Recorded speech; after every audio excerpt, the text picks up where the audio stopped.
ଆରେ ଶୁଣ ଶ୍ରାବଣ ମାସ ଆସିବା ଆଗରୁ ଚାଲ ସମସ୍ତେ ମିଶି ଗୋଟେ ଆଇଁଷ ଭୋଜି କରିଦବା। ଭାତଟା ମୁଁ କରିଦେବି, ଆଉ ସବୁ ରୋଷେଇ ତମେ ମୁଁ କରିଦବ। ପନିର ସୁଲସୁଲ କରିଦେବି। ଆଉ ମୁଁ ତ ସାଲାଡ ପାଇଁ ପିଆଜ କାକୁଡି ସରୁ ସରୁ କାଟିଦେବି, ଭୋଜି ତ ହେଲା ଆଉ କଣ। ମୁଁ ମସଲା ବାଟିକି କଷିଦେବି, କିନ୍ତୁ ତମେ କିଏ ଗୋଟେ ଚିକେନ ଟା ଧୋଇଦବ। ହଁ ହେଲା ଆଉ ହାତକୁ ଦି ହାତ ହେଇଗଲେ ଆମେ ଗୋଟେ ବାହାଘର ଭୋଜିଟା କରିଦବା। ଏଟା କି ଭୋଜି ଭାଉଜ ଆଜି ଆମେ ରୋଷେଇ କରିବୁ, ତମେ ବସ ଟ୍ରାଏ ଟୁ ଅଣ୍ଡରଷ୍ଟାଣ୍ଡ। ଖାଲି ଟିକେ ଭାତ ପାଣିଟା ବସେଇ ଦିଅ। ମୁଁ ସାଙ୍ଗେ ସାଙ୍ଗେ ଯାଉଛି। ଯାହା ହଉ ଚିନ୍ତା ଗଲା। ଏପଟେ ଅନେଇଲେ ସବୁ ଗୋଟେ ସେଲ୍ଫି ନବା।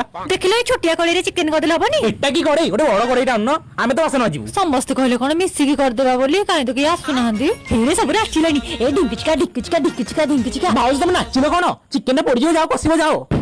କେଡେ ସୁନ୍ଦର ସମସ୍ତେ କହିଲେ ଆମେ ଭୋଜି କରିକି ଓଲଟେଇ ପକେଇବୁ। ଦେଖିବାକୁ ମାନେ ମୁହଁ ଦେଖାଉନାହାନ୍ତି। ଏ ମୋର ଛଅ ପଇଲା ଆଉ ଯା ମୋ ପାଇଁ ଟିକେ ଚା ଆଣିଲ। ସକାଳୁ 17 ଥର ଚାହା ପିଇ ସାରିଲେଣି। ଭାଉଜ ଝୋଳ ମରିଗଲାଣି, ଗଲା ମୋ ପାଇଁ ଟିକେ କଷା ଆଣିଦବ। ଓହୋ ତରକାରୀ କି ବାସ୍ନା ଆଜି ଜମିଲା। ଭାଉଜ ତମେ ସବୁ ଏକା କରିଦେଲ ନା, ମତେ ଟିକେ ଡାକିଲନି। ଯୋଗରୀ ଖାଲି ବରଣୀ କରିଥାନ୍ତି। ତୁ ଆଖିରୁ ଡିନା ବାହାରି ପଡିଥିଲା କି ମୋ ରୋଷେଇ କଲାବେଳେ? ମୁଁ ଏକା ଭୋଜି ଖାଇବି ତୁ ନଉଛି ଖଲି ପକା। ଏଇଟା ଚିକେନ ପୁଅ, ବେଶୀ ଭାତରେ ତମର। ରୁହ ମୁଁ ସାଲାଡ ଧରିକି ଆସେ। ଭାଉଜ ଟିକେ ଲେମ୍ବୁଟା କାଟିଦେଲ। ଆଉ ପିଆଜ ପିଆଜ ହଁ କାଟିକି ନଉଛି। କାନ ମଳି ଚାପୁଡା ମାରୁଛି। ଆଉ ଦିନେ ଭୋଜି ଭାତରେ ପଶିବିନି। ନଉଛି କାହାର ପାଟି ପାଟି ଜୀବନଟା ପଳେଇଲା। ଏରା କଣ ଝୋଳରା ଆଉ ଚିକେନ ନାହିଁ କି? ଆଉ କାଇଁ ଚିକେନ? ଆମକୁ ତ ଭଲ ଲାଗିଲା ଯେ ସବୁ ଖାଇଦେଲୁ ଆଉ। ବଦମାସ ସ୍ତ୍ରୀ ଲୋକ।